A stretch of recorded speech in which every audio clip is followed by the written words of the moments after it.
So as you can see, investing in real estate doesn't necessarily have to be complicated. As a matter of fact, you can have other people do pretty much everything for you, and that's one of the keys to really being able to scale not just a real estate business, but any business. So we're going to talk a lot about building teams, putting systems in place in a different module where we're going to go into great detail on that.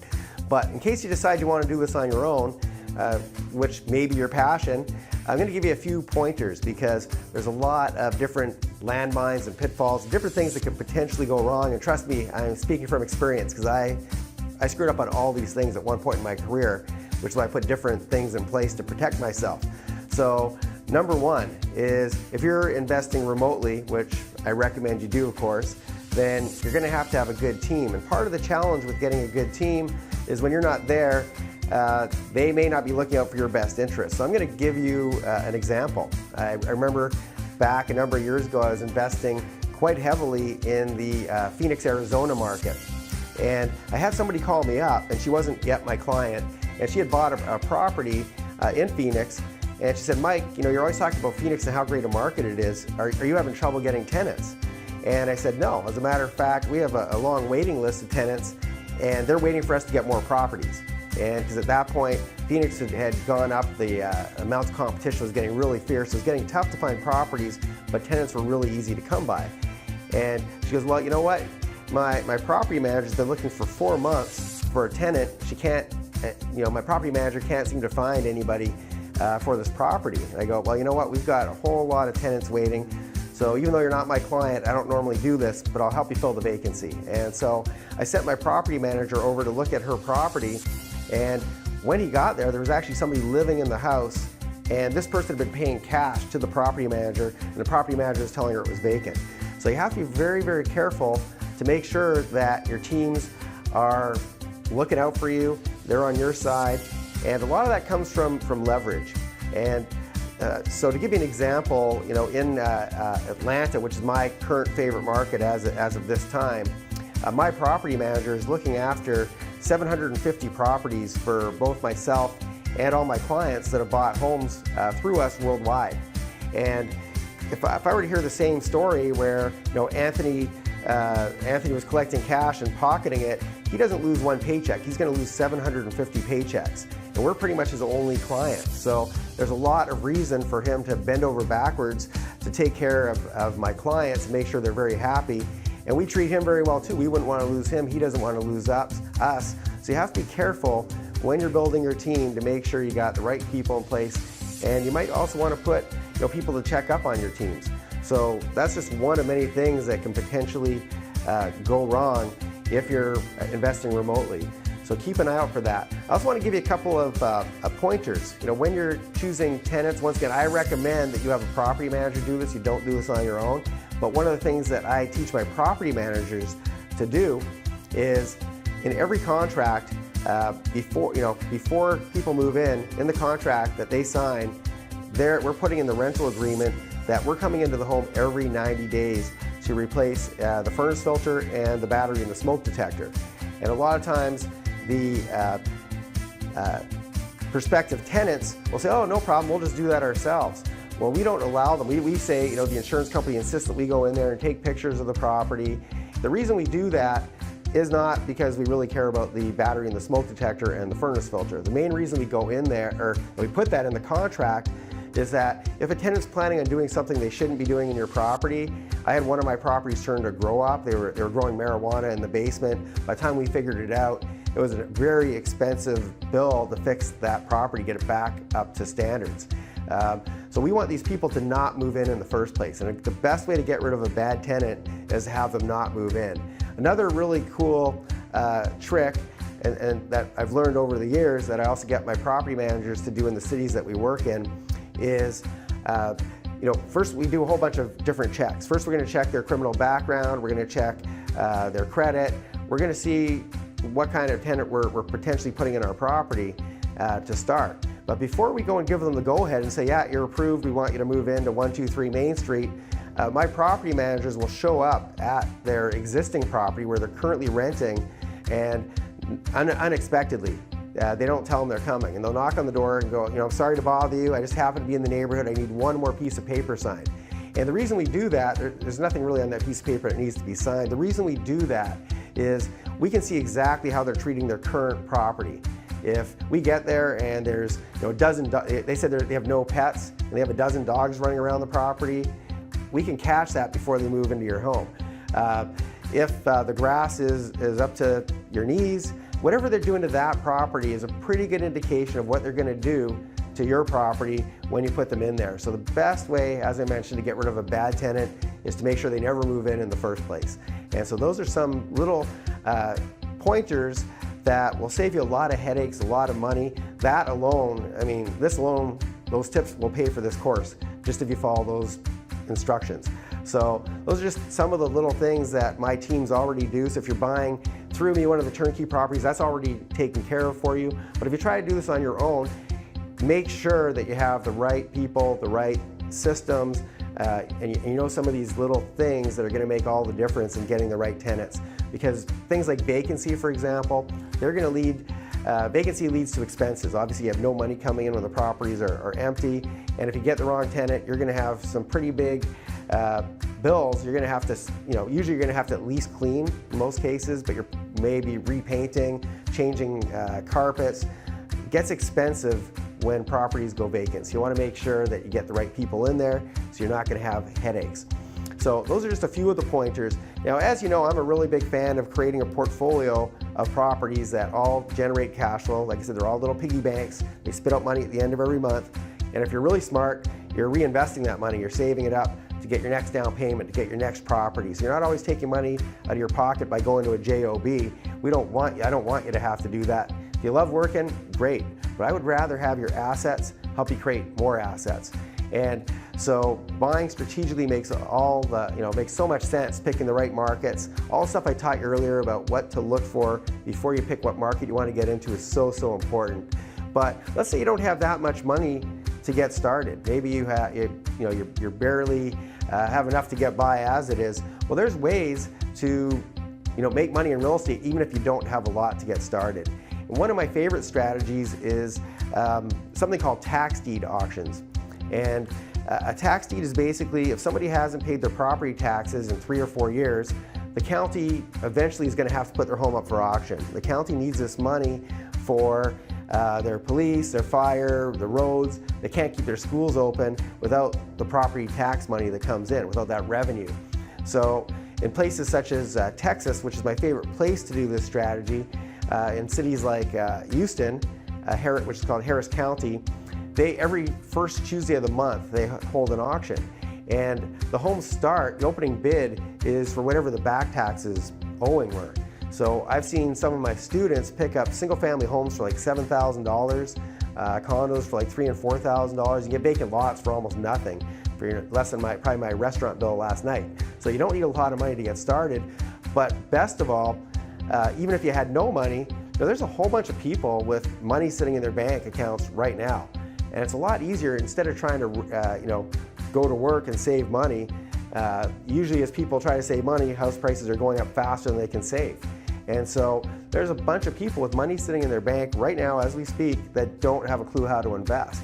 And so what this comes down to is trying to create a win-win. You want to add value to those people and they can add value back to you. So let me give you an example. I had a student who, prior to coming, I run a tour in Texas, in Houston, where I teach people how to do the strategy properly. And she called me up and she goes, Mike, I'd love to take your tour, learn how to do these tax deeds, but I really don't have a lot of cash. And so I asked her, well, what do you do for a living? And she was a dental hygienist. And so I said to her, well, you know what? You're the dentist that you work for. Do you think he would ever be interested in shutting down his practice, flying to Texas, first of all, learning how to do the strategy, but then also going and sitting at the courthouse steps and bidding, and driving around the city looking at properties, doing all this due diligence? Do you think he'd ever want to do that? She goes, of course not. He can't just shut down his practice. Well, I go, what if you were to do all the work for him and you had a team? Because by the way, one of the things that I love to do is, for all my students, I give them my team. So you don't now have to fly to Texas every month to do the strategy. You can do it from the comfort of your own home. Because I've got people on the ground that will go to the auction and bid on your behalf. They'll go drive around and videotape the properties for you. So I told her, what if you went back to the dentist that you work for and said, hey, I've got a team, I've got the strategy, here's some case studies of some of the deals that my team has done. You're never going to lie and say you've done deals that you haven't done. You're never going to do that. But it's perfectly legitimate to say, hey, here's some deals that the team has done. Because the same team that helped my other students get these deals is the same team you're going to be using. So it's very legitimate to say that. So, but if you said, hey, I've got all the resources to take down one of these deals, flip it, make X amount of dollars, and we can split the profits, well, that's a very compelling it's a very compelling argument for, hey, why don't you invest with me? Because if you have the team, if you have the time, if you have the strategy, if you have the opportunity, you have all these different resources available to you, and the only thing stopping you is money, well, that's a lose because you can't do a deal. And then there's somebody who's got money in the bank, but they don't have time, they don't have the team, they don't know how to do the strategy, and that's a lose. Their money's not really working very hard for them. So when you collaborate, you take two people that separately couldn't do a deal, and now you can do a deal together, you take a lose-lose and turn that into a win-win. So I don't want you to always think, oh, well, I got to go save up a whole bunch of money before I can get started in real estate. When you don't have resources, you got to get resourceful. And there's a lot of people out there that have the different pieces to the puzzle that you're missing. They've got those resources, which if it's cash is actually one of the easiest things to raise. You can't make more time. I can't give you more than 24 hours in a day, but money is limitless how much money you can make. And there's a lot of people that they're looking for an opportunity. They don't know how to, they don't know how to invest on their own. They don't have the time. They don't have maybe they don't even have the passion, but they want their money working harder for them. So I want you to start thinking, and not just in terms of these tax deed auctions. That's just one strategy. There's a whole bunch of other strategies. You can also do something called wholesaling, and wholesaling is basically finding deals, putting them under contract. These are deals that you might not have the cash to close on. You're going to put something in the contract that protects you. You're going to put that you have the right to assign the contract, which means you're going to let somebody else do the deal, and then you're going to basically sell that deal to somebody else. Imagine you went in whatever city you live in right now, and you did what I call driving for dollars. You're driving around looking for vacant properties or properties that need repairs, or maybe you're finding foreclosures, whatever it is. If you find a really good deal, even if you don't have the money to close on it, you put it under a contract with the owner. You say that basically you have the right to assign it, is what it's called. And then you find an investor like me who has the cash, and now you basically might sell me that contract. You might say, Mike, if you give me $10,000, I'll let you complete this deal. And once again, that's a win-win. If let's say there was $50,000 equity in that property and I stand to make $50,000, you're taking $10,000 for finding the deal, everybody wins. So, really what you want to do is you want to start thinking of different ways, maybe outside the box, that you can do deals, without having to have a whole lot of cash. And I can tell you that, if you find the right deals, if you have nobody else who wants to buy it, call me. If it's a great deal, I'm going to buy that deal from you. So there's lots of ways to make money in real estate. If you have cash, I really recommend, for most people doing the turnkey model, whether you do it through me or somebody else, just make sure you're very careful who you're dealing with. But if you do the turnkey, don't take up any more of your time. Just have somebody else who's done all this for you. They know all the due diligence steps. Everything is already it's given to you on a silver platter. You're not dealing with tenants. You're not even dealing with property managers most of the time. Make it really easy on yourself. If you don't have a lot of money, you might have to be a little bit more hands-on to get started. But one of the strategies I recommend is if you're flipping properties, I always recommend, whenever possible, use other people's money for flips. Team up with them if you don't have a lot of cash. And as you start to accumulate more money from doing these flips, put your portion aside and use that to buy and hold properties. Because as I mentioned earlier, your freedom comes from having these piggy banks that spit out money at the end of every month. And if you sell, whenever you're flipping a property, you're basically selling the goose that laid the golden egg. Because I just had a conversation actually the other day with a friend of mine, and we used to do a lot of deals together back in the olden days. But he didn't want to invest in the US, and so we ended up not working together anymore when I started investing on this side of the border. But we had a conversation. He goes, Mike, remember all those homes that we sold and we thought we got a home run because we made 30 or 40,000 on them, way back when? Don't you wish we still had them? And some of those properties are worth $500,000, $600,000, $700,000 more than what we sold them for. So if we had held on to those properties, we'd be now, $500,000 plus up even further from where we sold them. Plus, we would have had all that cash flow each month. Remember, those piggy banks every single month are giving you a paycheck. And the beautiful thing about real estate is those paychecks get bigger because rent goes up with inflation. So not only is your equity position going up, but also so is the amount of rent you're getting and the amount of money, your income that comes from it, and also the tax deductions. Keep in mind that a lot of people don't take into account how many years of tax deductions could we have had from having that property. So I want you to always think of the long term, and making that quick $25,000 or $30,000 paycheck is pretty exciting if you don't have a lot of money. But down the road, I guarantee you at some point you're going to regret every home that you sold. I wish I had every property back that I ever sold. If I had every property back, I'd be very, very happy. So my advice is whenever you get a little bit of a nest egg of cash, buy another property. It's going to be a game changer for you, especially as these properties go up in value. My very first property that I bought 26 years ago, it was a stretch to get it, and I almost talked myself out of it, and I'm so glad I did buy that property now. And it barely even cash flowed. And by today's standards, I wouldn't even touch that deal today. But you know what? That property got me in the game. As the market eventually took off, it allowed me to scale and get some more properties. I wouldn't be having this conversation with you right now if I hadn't bought that first property that I was so close to talking myself out of. So get yourself in the game, get yourself into real estate. You're not going to regret it. Trust me on this, it's the best decision I ever made. And of all the pillars, in my opinion, they're all great, but this is the one that is really, in my mind, the biggest game changer because it's very, very passive. You don't have to do a whole lot, and it's very easy to delegate all the different jobs within real estate investing. But also it just keeps growing, and you don't have to check it every day. I mean, at one point I was investing in stocks. I'd never do that again. But I was on my iPhone all the time, seeing if it's going up or going down. It was such an emotional experience, and it was stressful, and it wasn't really fun. Real estate, you don't even have to pay attention to it. And if you're working with me, I'm going to tell you when it's time to sell. If you buy a property through me, I'm going to tell you when it's time to sell, get into the next market. All I do these days is I buy in a market when it's undervalued. I ride that market up, and when the right time comes, when people start fighting over properties, I'm going to sell it. I'm going to use that money and go to the next market, and if all goes well, I can sell one property and sometimes buy two in the next market. Then I'm going to ride it up and do the same things over and over and over again. So that leads me to, a lot of people ask me, how do you know when it's time to sell? So I'm going to talk to you now about what I call the 3 phases of appreciation. And so phase number 1 is what I call the spark. And the spark usually happens from something like, in Vegas and Phoenix and Florida, where I was working at one point.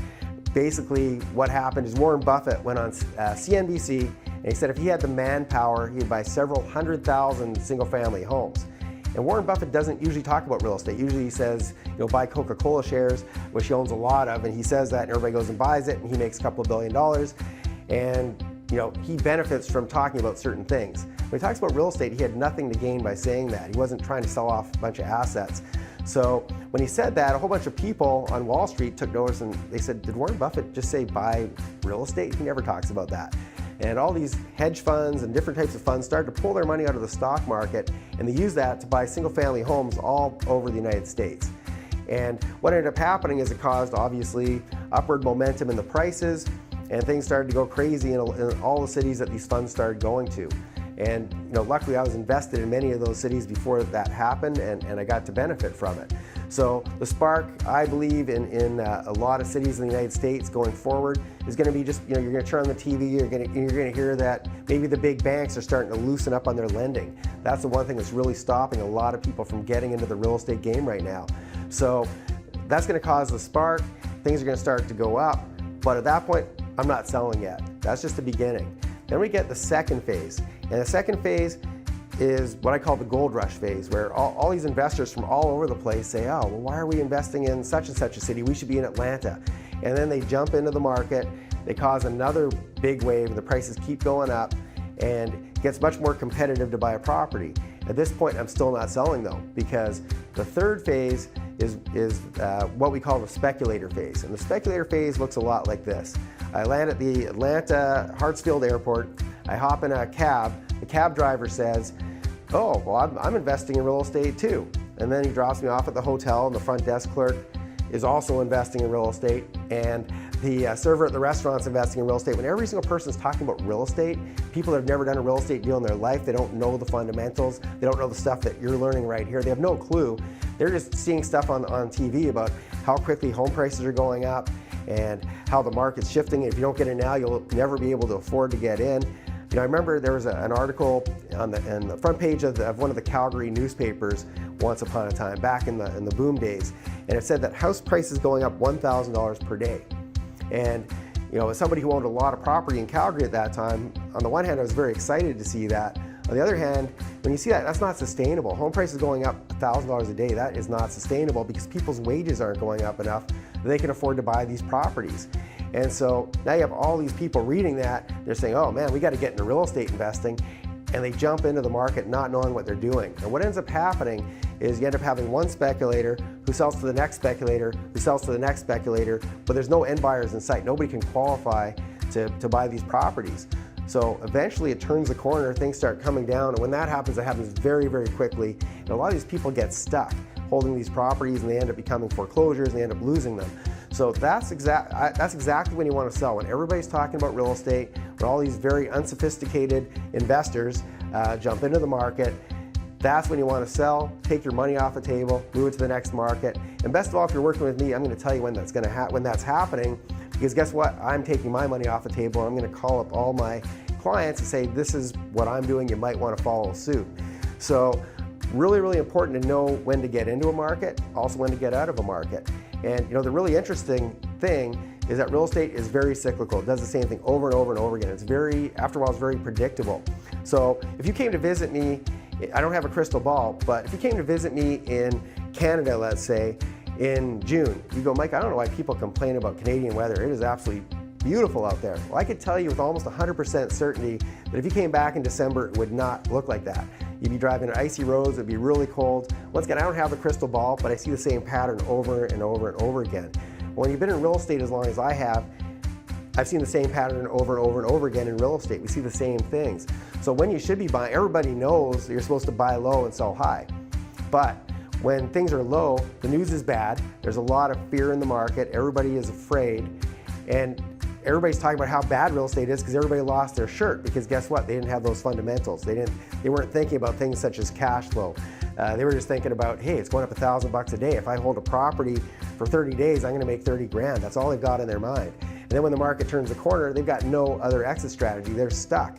And these properties, usually they can't afford to hold them because the rent's not high enough, because they didn't think about that before they bought. So you want to basically be able to time these markets, and we see the same cycles. So when things are at the bottom and everybody's fearful and the banks aren't lending, if you have money, if you're doing things that are smart, like buying properties, selling them at the right time, you will have money to take advantage of things when they're at the bottom, when there's no competition, because everybody else is scared, everybody else's money has been lost. You're still going to have your money available because you are smart and you're strategic, and you're learning from people that have been there before you. They paved the path before you, so you didn't have to reinvent the wheel. So when you do that, and you have money when you're near the bottom, and you don't have that fear, you don't have that emotion, you're treating this like a business instead of, you know, like most people, it's all emotion-based. They see something on TV, it's like all of a sudden they got to be a real estate investor because they think they figured out how to win the lottery. You're not going to be like that. You're going to be cool and collected. It's going to be a business for you.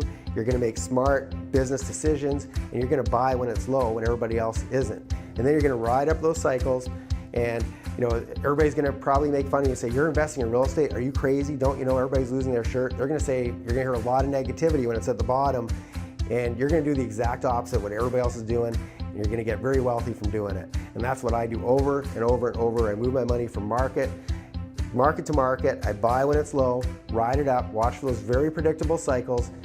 When it gets to the top, guess what? I'm selling. And everybody says, are you crazy? Why are you selling? It's going to keep going up.